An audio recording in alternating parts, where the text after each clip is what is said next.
You're listening to the Brian Donahue Podcast, a production of Trekkie and Jesus, and now a brand new part of the Trekkie Podcast Network. I'm going where few pastors have ever gone before, combining faith and fandom in fun and relevant ways that will challenge and encourage fans of all ages. Let's boldly go right now. Hey guys, it's Pastor Brian, and you're listening to episode 2 of season 2 of the Brian Donahue Podcast. Thanks so much for listening, and I want to invite you to like, share, subscribe, rate this podcast on whatever platform you're listening to on. It really does a lot to help those algorithms and let more people hear and experience the Brian Donahue Podcast. I believe I have a message of hope, of positivity, and fun that a lot of people really need to hear, whether they're a Star Trek fan or not. So do those things. Why don't you follow us on Instagram and Facebook? Join the Discord page and talk all things Star Trek there as well. And don't forget our Patreon account. It's really a great place to have some extra content provided by moi, and I did a special on the game Star Trek Catan. I did a little review and explanation of that game, and I also talk about some specific episodes of Star Trek, and the first one I did was the episode 1 of the brand new season of Star Trek Strange New Worlds, and I kind of share my thoughts on it, what I liked, what I didn't like, and that's only available for $10 a month subscribers at the Ensign level, and there'll be all kinds of content coming. I may even add extra levels that you can have with extra content coming your way, or you can give it just $5 a month, just generally to help keep this podcast going for great content. So appreciate you guys. And next, I'm going to introduce a new friend of mine named Marissa, who came on the podcast to talk about her favorite episode of Star Trek of all time.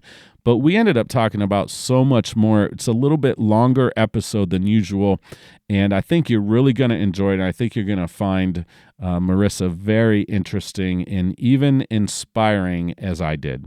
So without further ado, here's the next segment of the Brian Donahue Podcast.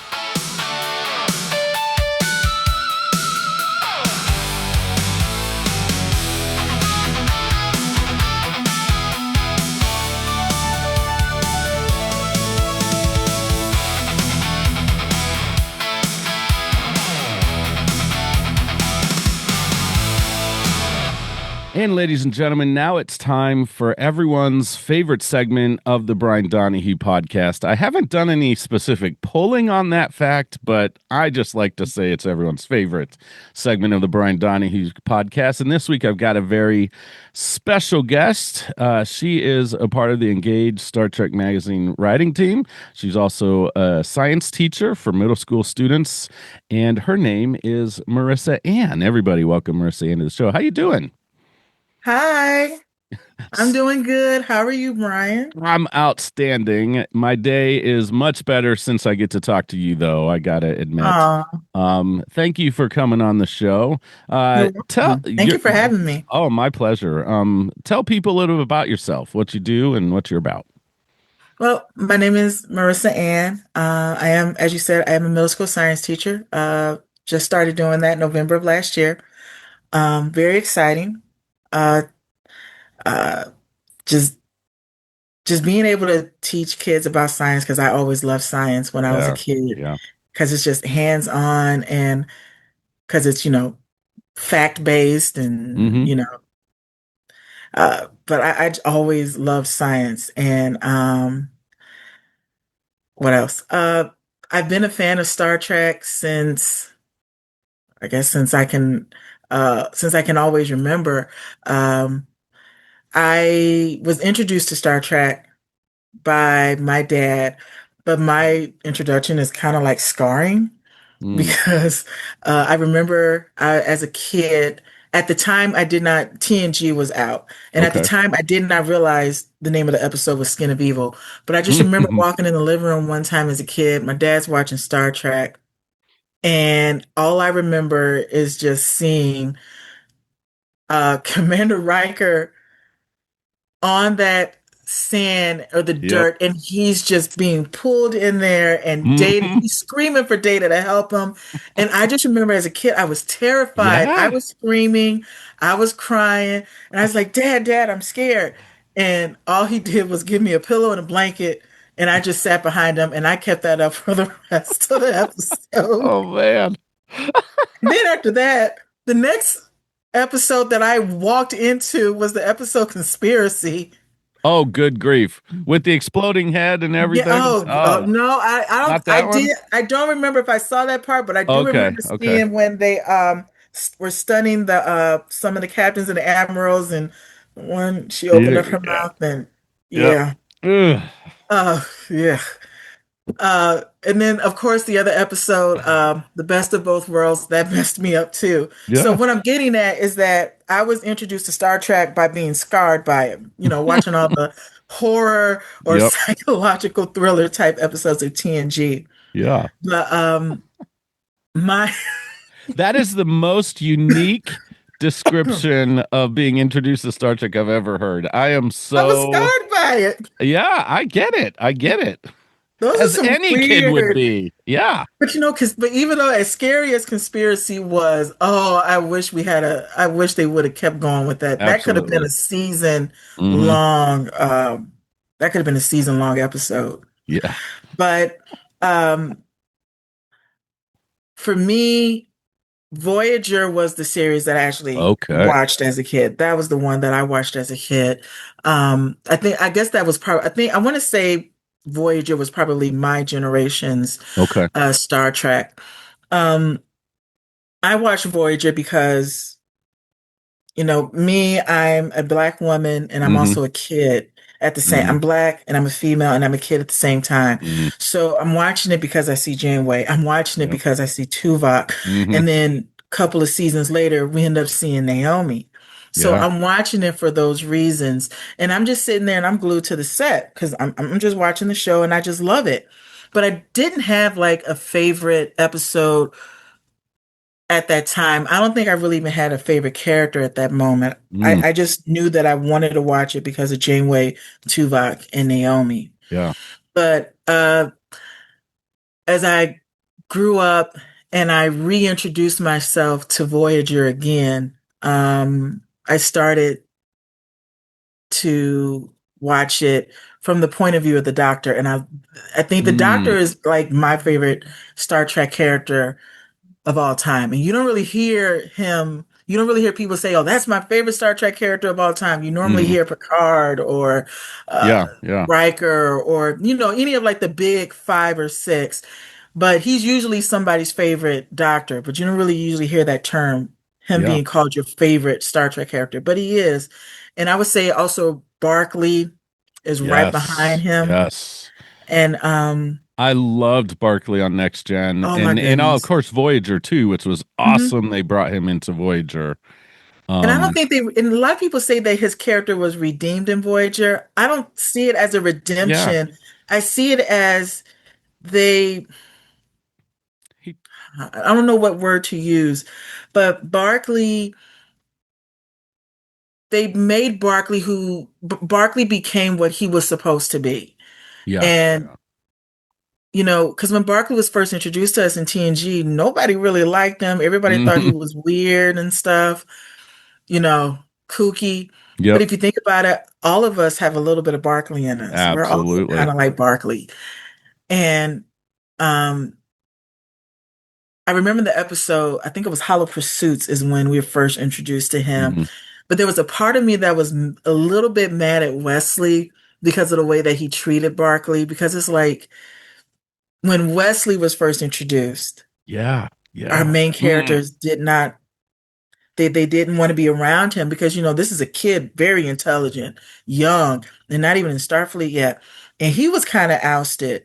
hmm, But and I felt as though I wished Wesley established some sort of a relationship or rapport with him. Like you can like really put himself in Barkley's shoes because in a way, right. Barkley was kind of like him, you know. But but I do also love Wesley too. But Barkley Barkley was the one that brought Voyager home. Okay. He did that. Yeah. Like nobody else, everybody just said, hey, like they're not coming back home. Hey, we may continue to try to look for them, but Mm-hmm. Barkley was like, no, we're gonna bring them back home. I'm gonna find them, and he did Yeah. that. Yeah.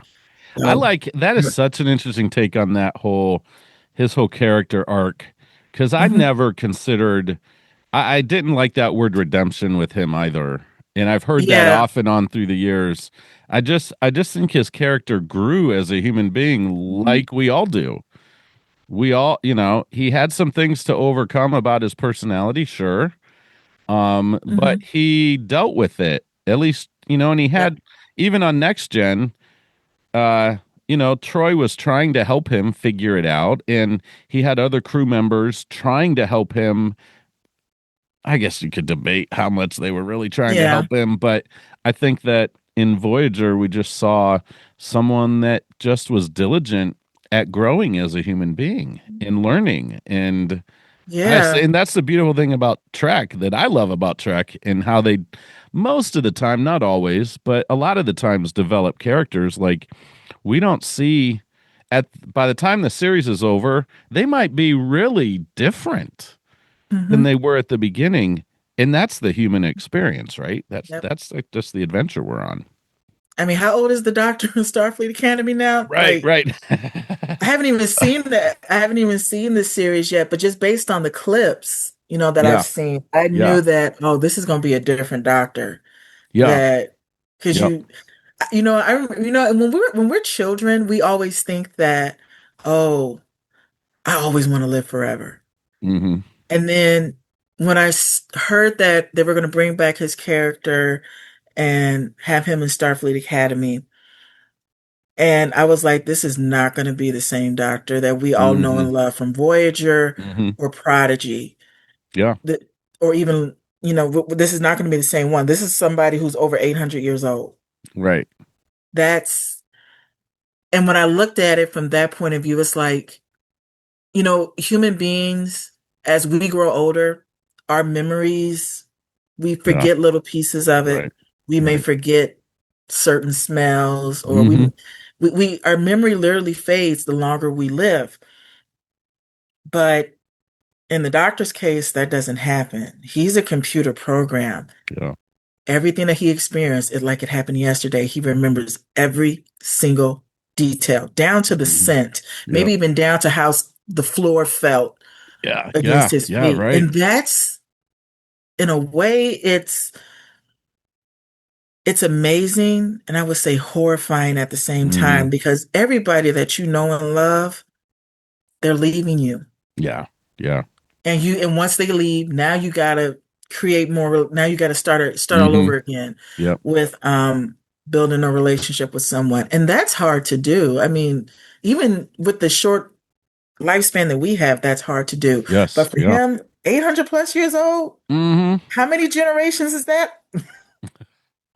Yeah. You Yeah. keep that's a lot, and that's a lot to deal with. Even in he's a sentient being, in my opinion, at that, Yeah. Yeah. but that's a lot to deal with. It In is. a way, if you think about it, I would think that would make you shut down and not want to create relationships with people. It's like, why should I build a relationship with you? You're gonna die Right. off anyway, and then Right. I got to keep going.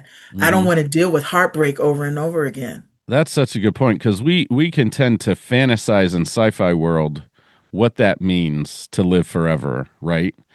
And we think about, oh, it would be, especially from a kid's perspective. I love that you Hmm. kind of do that. Kids' perspective, oh man, I could live forever. That means I could eat so many popsicles or have so many dishes of ice. Like you Hmm. think about the joyful things, the adventures, but Yep. with that comes along the trauma, the hardship, the Hmm. loss.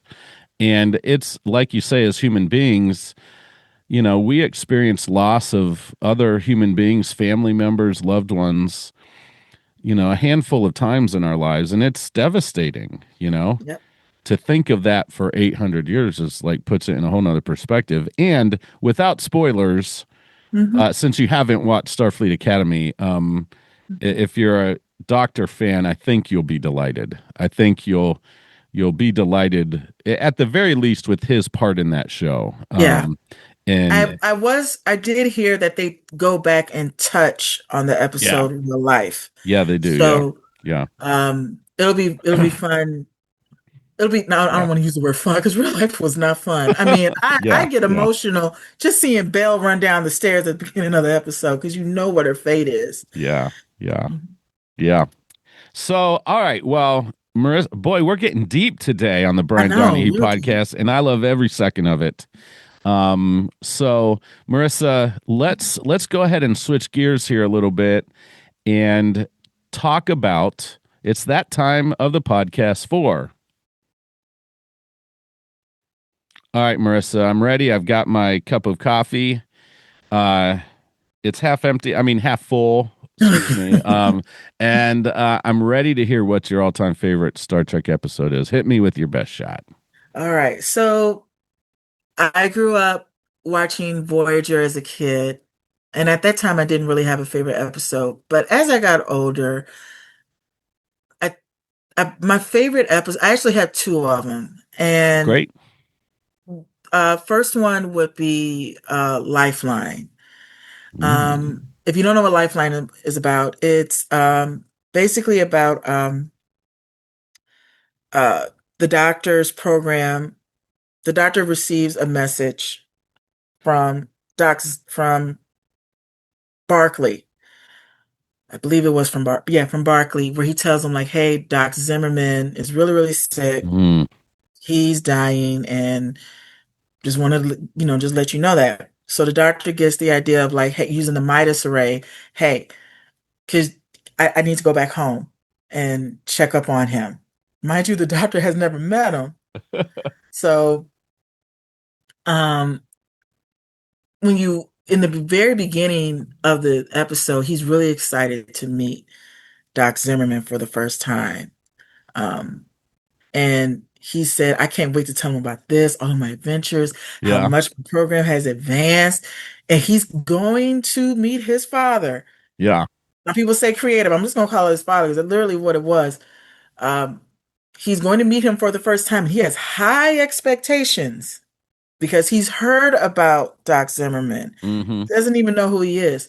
Finally, using the Midas array, he goes and he sees him at Jupiter Station for the first time. Doc sees him for the first time, not impressed by him. Right, right. Just not impressed. And, Yeah. how could I put this? Like being a teacher, and also, prior to me being a teacher, I also worked with people who were disabled, and I Mm. also was a corrections officer Oh, wow. Okay. as well. So I one of the things that I that people have to realize when people meet their parents for the first time, there's a lot of movies and shows out there where they show like it's this real happy moment. Mm-hmm. Everybody's crying and emotional, Mm-hmm. and we're all just going to be one big happy family. That doesn't really happen in real life. Yeah. There's a lot of emotion there. There's emotion there. There's anger. There's sadness. There's a lot of stuff that's going on when you Yeah. meet your parent that you never saw for the first time. And and sometimes people have high expectations. Some people got low Mm-hmm. expectations, but it just depends. But with the doctor, he had these high expectations, thinking his father was going to accept him as he was and be very proud of him. Yeah. He wasn't Yeah. impressed by him. And he wasn't impressed by him because he wasn't, the doctor was not what Mm. Zimmerman expected him to be. In his mindset, I created you to be a doctor. That's it. That's all you're good for. Yeah. Yeah. And that gets the doctor upset. And he's like, dude, no, I'm more than that. I'm good at this. I'm good at Mm-hmm. that. I like to. I'm an opera singer. I'm an artist. He also said, was it? He's good at playing chess. There's so many experiences, but he was just not impressed Yeah. by him. But also going back to the very beginning of the episode, what was it? I remember him asking Barkley about an update on trying to find Voyager. And he was like, yeah, we came up with the Midas array and we're gonna to be able to extend to be able to contact them. And he was like, oh, so you guys just pretty much, and I'm just paraphrasing, Yeah, yeah. like, oh, you just created long distance, you just did a long distance phone call with him. Look at that Zimmerman, like, wow. That wow. And it's like, oh my goodness. But like I said, so I'm not surprised that Right. when you Yeah. really think about it, now you shouldn't be surprised why he wasn't impressed with the doctor, you Yeah. know, because he wasn't impressed with what Barkley did. Yeah. As if he could probably come up with a better, What? you know, a better solution to that. Yeah. What But one of the things I loved about this episode, as I recall, and I've only seen it once or twice that I wrote it down, so I'm going to go watch it sometime this week to get reacquainted with it. But is like you could see what it helped pull out for me as a fan of the Doctor was his growth and evolution as a character. You can yes, see why he was so dry at the beginning when we first are introduced to the Doctor, right? Um, very matter of fact, a yep. computer, like that's what he was, a computer program basically. But it kind of shows, okay, well, yeah, there's some of that in there. We see that in his creator and why it wasn't just that he was a computer. There was a little bit, whether on purpose or not, I don't know, probably not. But you see that growth of the Doctor, and I love this episode because of that.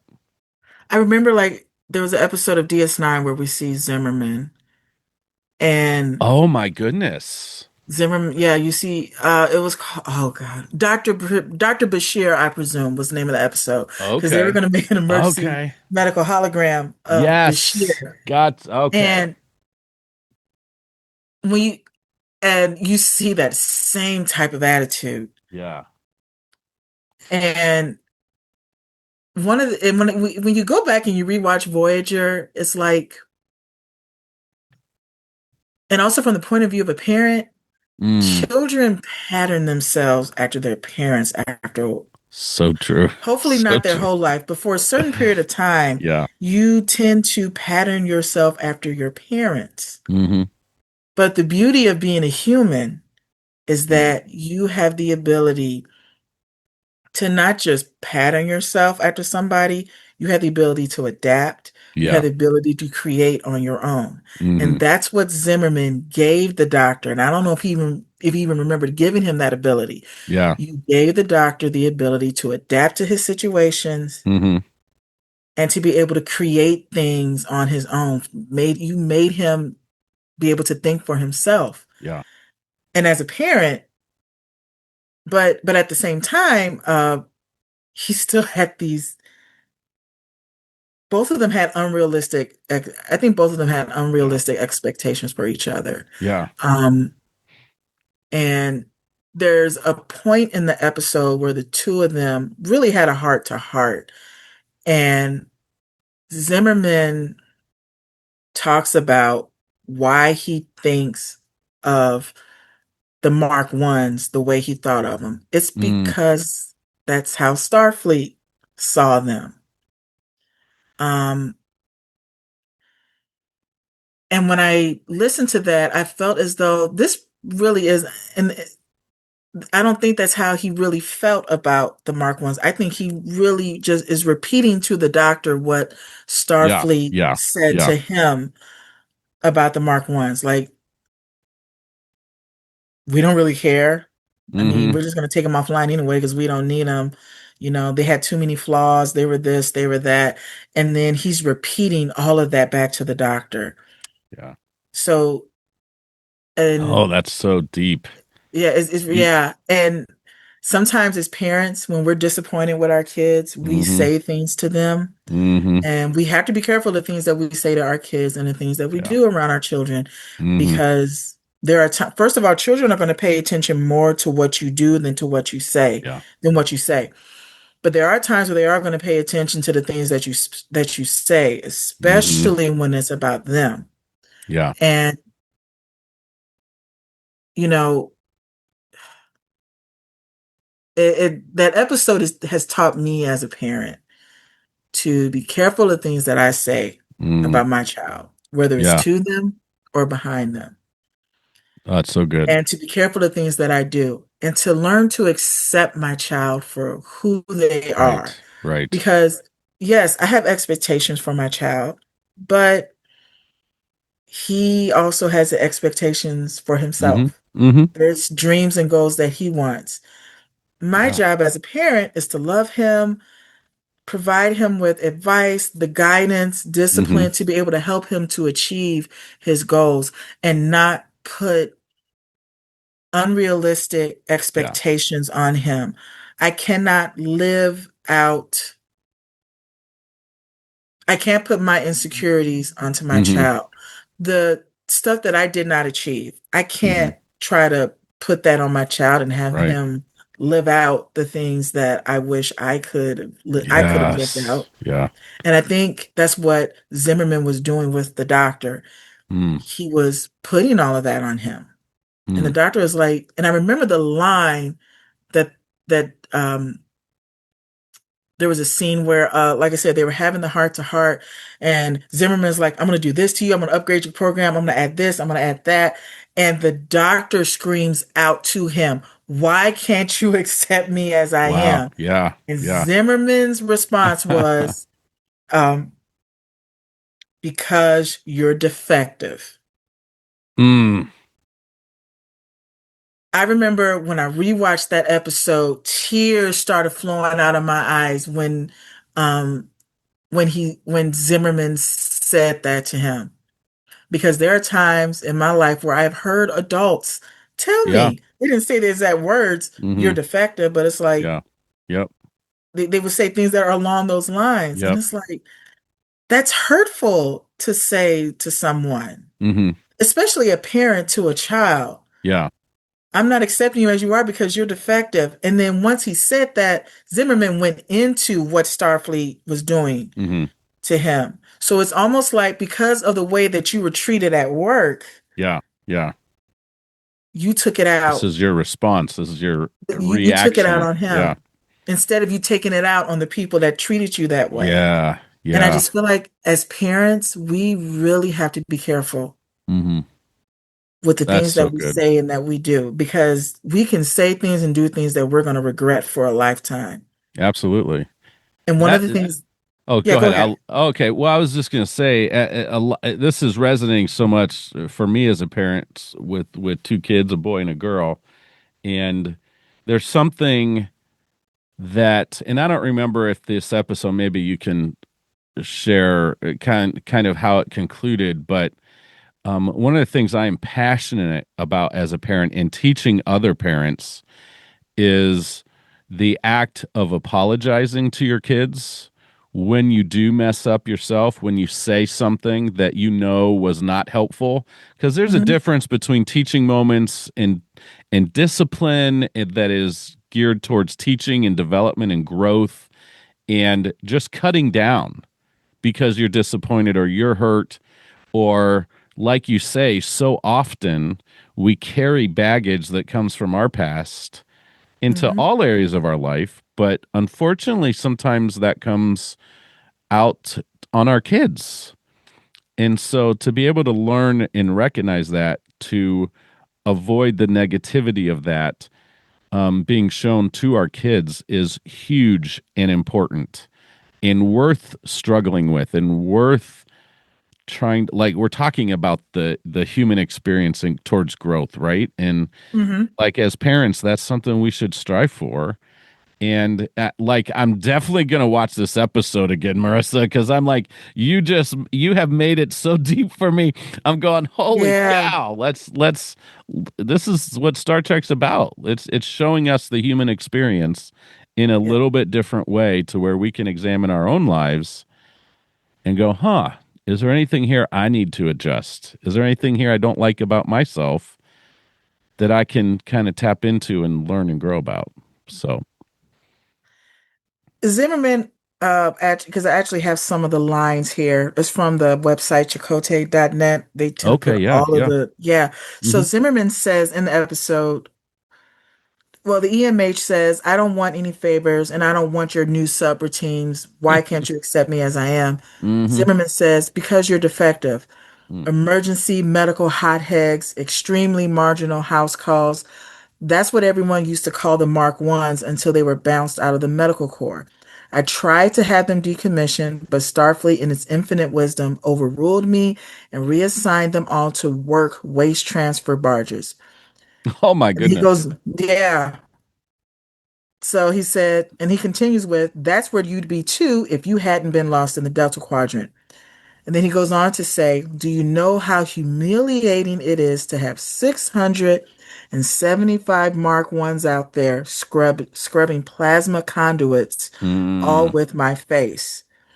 And that's Wow. where his pain is stemming from.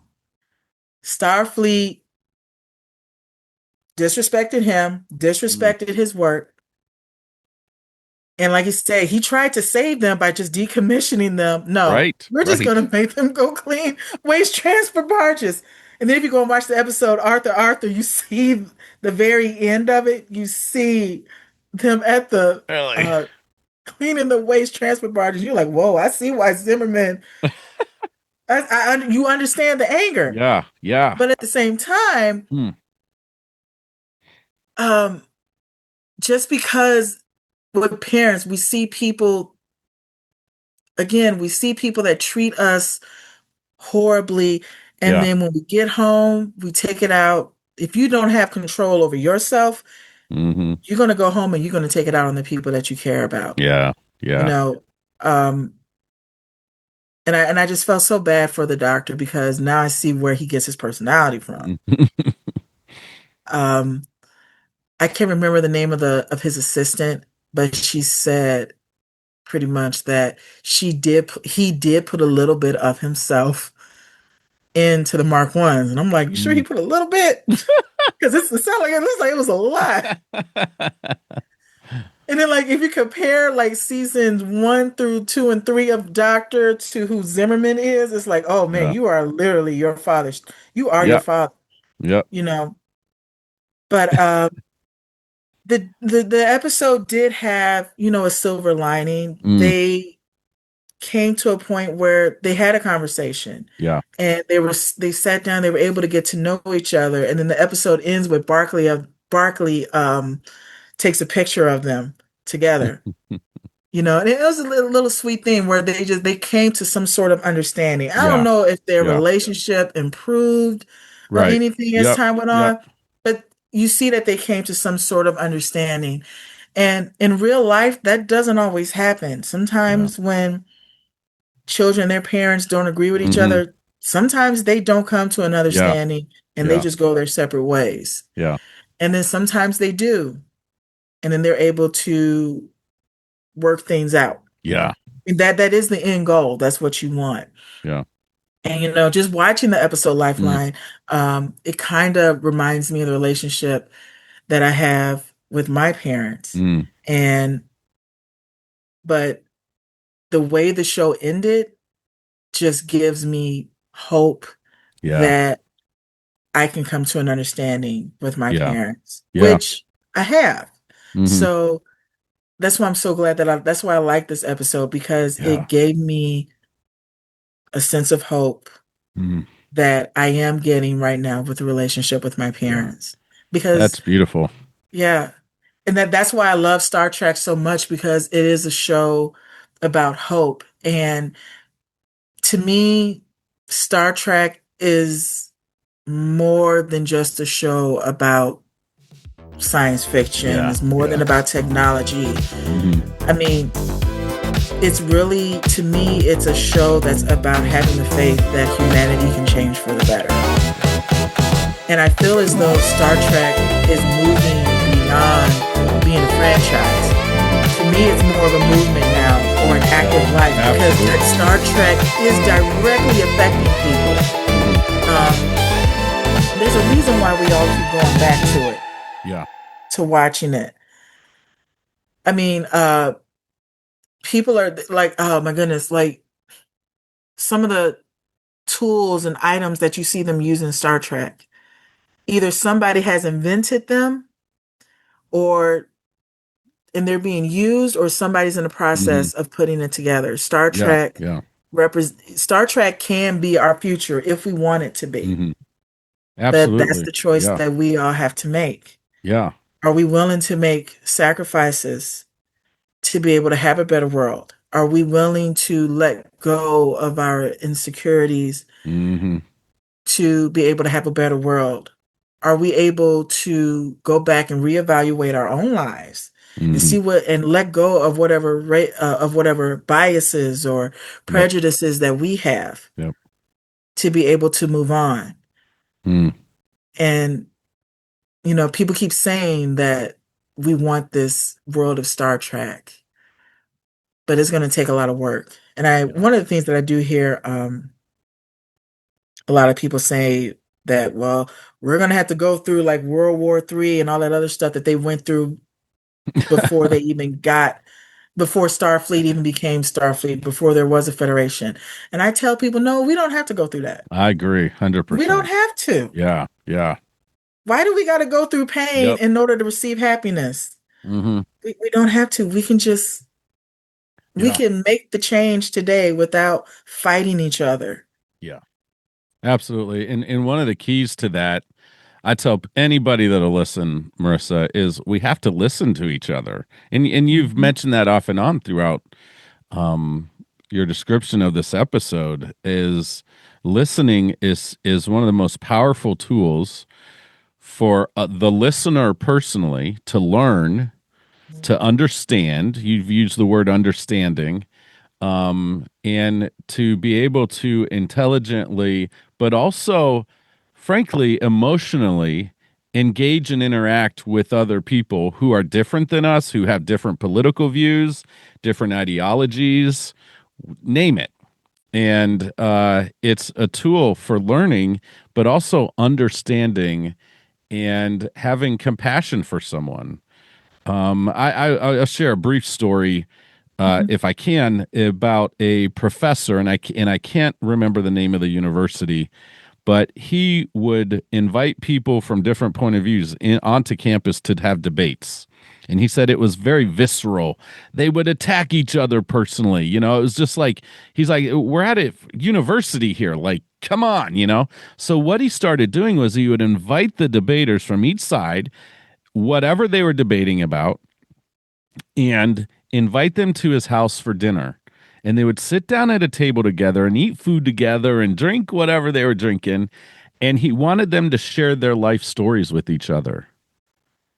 And he said what this did before the debate was put, quote unquote, their opponent, and give them humanity for each other.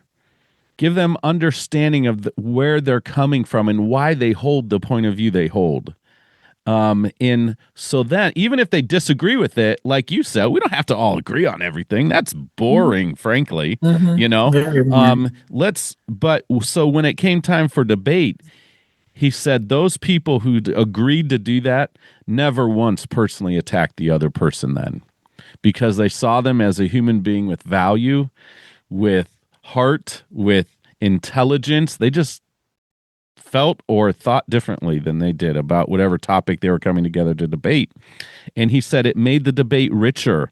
People from the audience engaged more with each idea, not just the idea they came prepared to support and cheer on, but he said it was remarkable the change in what happened here. And um, like that, I love that this episode highlights that the doctor and Zimmerman got a chance to sit down. And even if it didn't resolve every issue, just having that understanding, if you have a parent that does not respect yours, heaped on all of their trauma and their baggage onto your life, in whatever that looks like, or maybe has just been non-existent even in your life. And I was blessed with parents that were very much a part of my life growing up. Um, but just to understand the why, even if there's not resolution or even an apology, can be therapeutic and helpful to help you move on, right? To help you have that basic understanding. And I think we see that in Star Trek a lot, where they don't always come on the exact same page, the exact same line of that book together to say, yes, we agree 100%. But just the act of trying to talk, to listen, to understand is how we make it into the Star Trek universe in reality, is by listening and understanding each other and caring about our fellow human beings in that, even when they're different, right? And Mhm. uh, so good. So good. So is there anything else about this? I don't want to cut you off from the if Oh there's more you no. want to talk about this episode in Um, particular. the episode is a really good eye opener into Mm, how relationships work and how yeah, yeah. some relationships are worth fixing, some are worth letting Mm-hmm. go, Mm-hmm.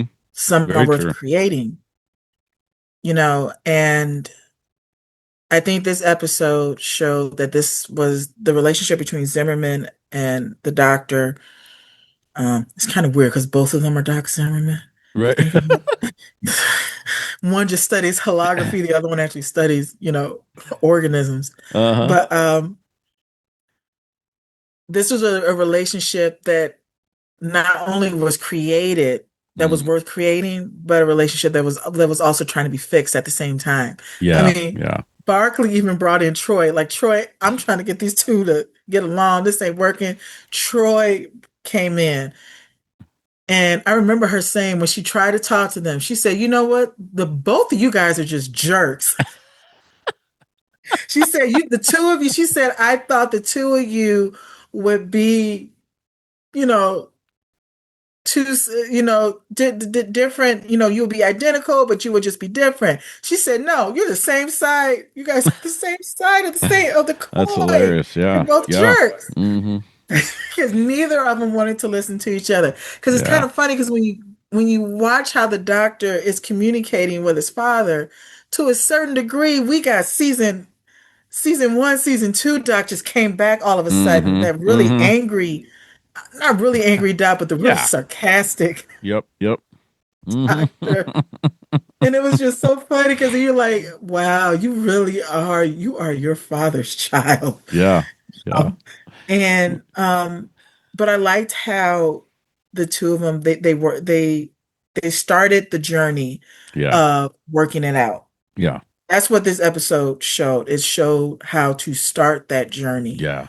Yeah. of improving your relationship with someone, whether it's parents and children, Mm-hmm. spouses, partners, with your Yep. friends. Yep. If you feel like your relationship is worth saving, go ahead and do it. And I'm Mm-hmm. glad that they brought Troy in there because Yep. therapy is also important. Absolutely. Sometimes, because if you think about it, Barkley knows both of them. Yeah. So Yeah. you can't always have someone who's already part of the situation Yeah. um, try to help you fix it because they know too much. Yeah. Sometimes you Yeah. need somebody who's outside of the situation to come Yes. in and help you guys to be able to see it from each person's point of view. Absolutely. And that's what Yeah. Troy did. Yep.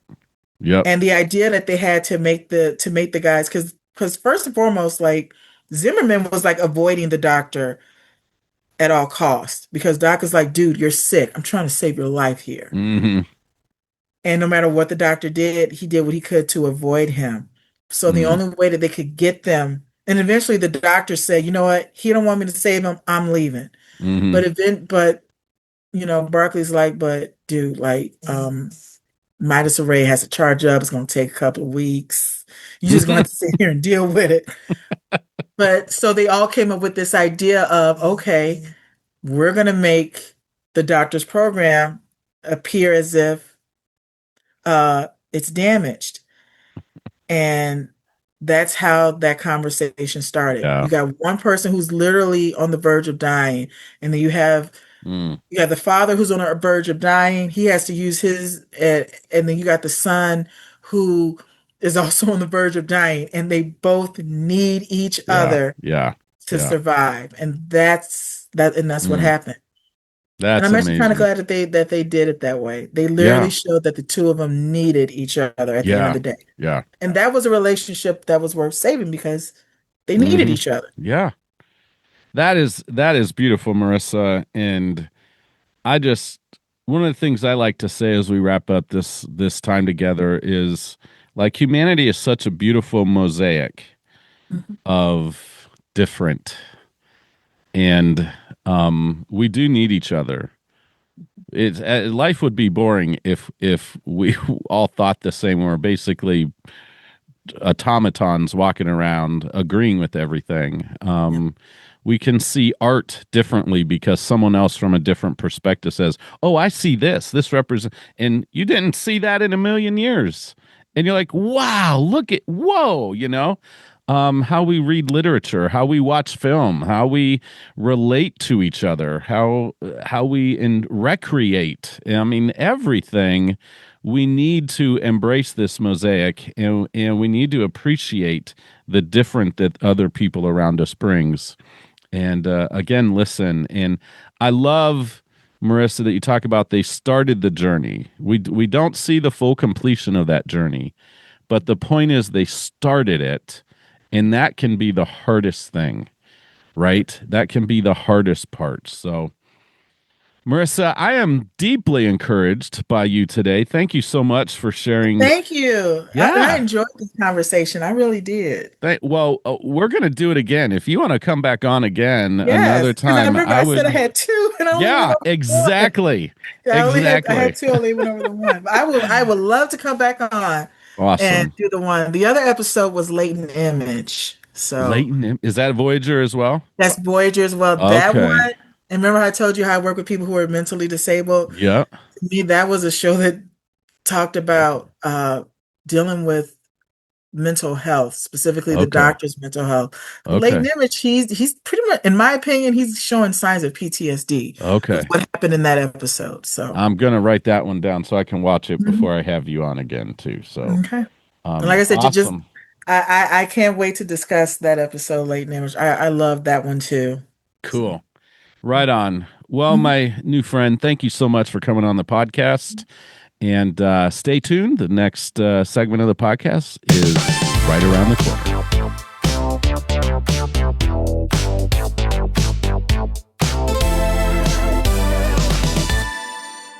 Hey guys, I'm just going to wrap up the show by saying how much I loved having Marissa on the show. She was so inspiring, so encouraging, and challenging in all the right ways, challenging me to be a better person, a better father, and just all around human being. And so I really appreciate Marissa. If you'd like to be on the show, all you have to do is email me at Pastor Brian TD. That's Pastor Brian TD at gmail.com. Or you can message me on Messenger and Facebook or even on Instagram. I promise you I'll respond and try to work out a date where you can come on and talk about your favorite episode of Star Trek, or perhaps you want to talk about your favorite Trek film. That's fine as well. And if you're a person of faith, if you want to talk about how your faith integrates with your fandom, I'd love to hear your story and talk about that as well. Until next time, keep on trekking, boldly go into all the world, and watch more Star Trek. This podcast is a part of the Trek Geeks Podcast Network.